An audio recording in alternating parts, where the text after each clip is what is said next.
ঈদ মুবারক শব্দটি হাদিসের কোনো শব্দ নয়, তাদের পারিশ্রমিক হিসাবে এক টুকরা মাংসও দিতে পারবেন না। ইয়া ইবাদিয়াল্লাযীনা আমানু ইন্না আসসালামু আলাইকুম ওয়া রাহমাতুল্লাহি ওয়া বারাকাতুহু। আলহামদুলিল্লাহি ওয়াহদা, আসসালাতু ওয়াসসালামু আলা মান লা নাবিয়্যা বা'দা, আম্মা বাদ।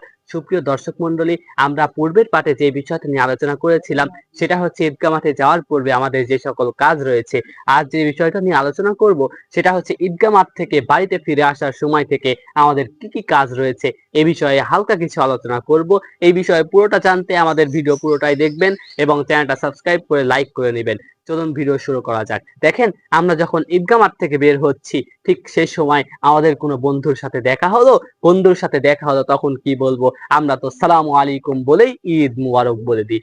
ফোনে কথা হচ্ছে, ফোনে নানির কাছে, দাদার কাছে, দাদির কাছে বা আমাদের ফ্যামিলির লোকজনের কাছে ফোন দিয়ে মা আসসালামু আলাইকুম, ঈদ মুবারক।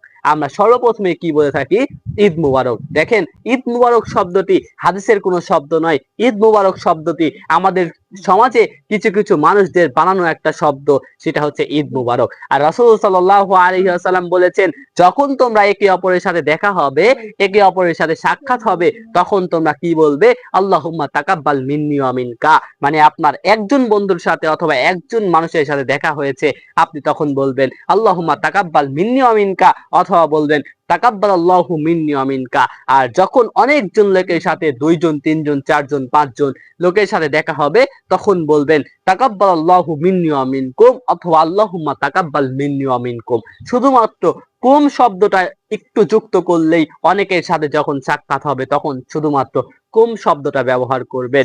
দেখেন, আমরা আমাদের সমাজে আমরা এটা বিশ্বাস করি, এটা মনে রাখি, আমরা যদি একটা ধাপও দিই সেখানে যদি লাভ না থাকে, আমরা দরকার হলে এক ধাপ পিছিয়ে আসি। কিন্তু দেখেন, আপনি এটা বলছেন না, ঈদ মুবারক শব্দটাই ব্যবহার করছেন। ঈদ মুবারক শব্দটা আমরা আমাদের সমাজে প্রচার হয়ে যাচ্ছে, ঈদ মুবারকটাই আমরা বলছি। কিন্তু যদি আমরা ঈদ মুবারক না বলে এই দোয়াটা পড়ে থাকি, এই দোয়াটা আমরা যদি পড়ি, তাহলে আমরা লাভবান হব, আমাদের নেকি হবে, সুন্নাতকে অনুসরণ করা হবে।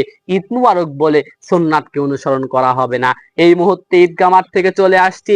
বাড়িতে আসার পরে আমাদের সর্বপ্রথম যেই কাজ, সেই কাজটাই হচ্ছে কুরবানি করা।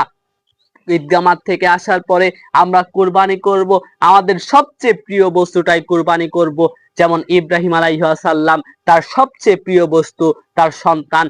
80 বছরের পর যেই সন্তানকে আল্লাহ তাআলা তাকে দান করলেন, ঠিক সেই সন্তানকে তিনি কুরবানি করতে চলে গেলেন। ঠিক আমরাও আমাদের প্রিয় বস্তুকে, আমাদের প্রিয় প্রাণীকে কুরবানি করার চেষ্টা করব। আল্লাহ তাআলা যেন ইব্রাহিম আলাইহিস সালামের মতো কুরবানি করার তৌফিক দান করেন। সকলে বলি আল্লাহুম্মা আমিন। ইব্রাহিম আলাইহিস সালামের মতো তাকওয়াশীল যেন আমরা হতে পারি, তাদের মতো যেন ঈমান আমাদের থাকে। আল্লাহ তাআলা যেন আমাদেরকে সেই তৌফিক দান করেন। সকলে বলি আল্লাহুম্মা আমিন। আপনি এসে কুরবানি করলেন, কুরবানি করার পরে এখন আপনি কুরবানি করতে পারছেনই না, তাই আপনি ইমাম সাহেবকে ডেকে নিয়ে এসেছেন কুরবানি করার জন্য। দেখেন, কুরবানি করার জন্য ইমাম সাহেব কুরবানি করেছেন, এই কারণে যদি আপনি এক টুকরা মাংসও দেন, তারপরেও আপনি ক্ষতিগ্রস্তদের অন্তর্ভুক্ত হবেন। কারণ কুরবানির করার জন্য যেই পারিশ্রমিক, সেটা আপনাকে টাকা দিয়ে দিতে হবে, কোনো মাংস দিয়ে নয়। আপনি কেন ওই মাংস দিয়ে দিলেন? এতদিন দিয়ে আসছেন, আজকে তওবা করে ফিরে আসুন এই ঈদগাহ মাঠে।